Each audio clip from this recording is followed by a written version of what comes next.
I'm Cassie Sucher, the librarian at Leo Beck College, and I'd like to share with you something fascinating from the library.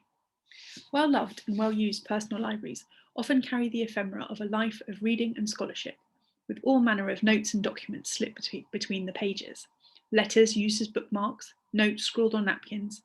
It is not unusual to find intriguing documents preserved between the covers.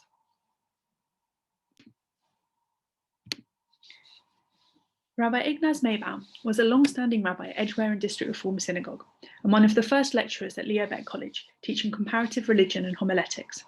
A theologian of fierce intellect and learning, although his views were sometimes controversial, he was respected and taught his congregations, readers and student rabbis that there cannot be faith without reason. On his death in 1976, he left his books to the Leo Beck College Library, and they have helped to sustain that core principle of progressive Judaism into the 21st century. Amongst Maybaum's books that came to the library was a small bundle of papers that give us an insight into the struggles and triumphs of the rabbinic writer, and perhaps all writers. On typewritten sheets softened by time, we have notes and correspondence about the 1962 publication of his book, The Faith of the Jewish Diaspora. A handwritten list of people to send copies to reads like a who's who of 1960s Anglo Jewry.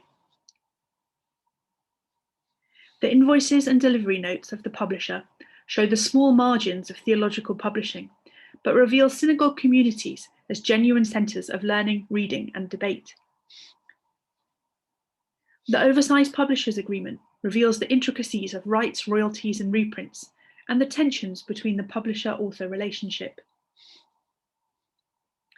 Stapled to the front of the agreement is a brief note from the publisher 2 years later.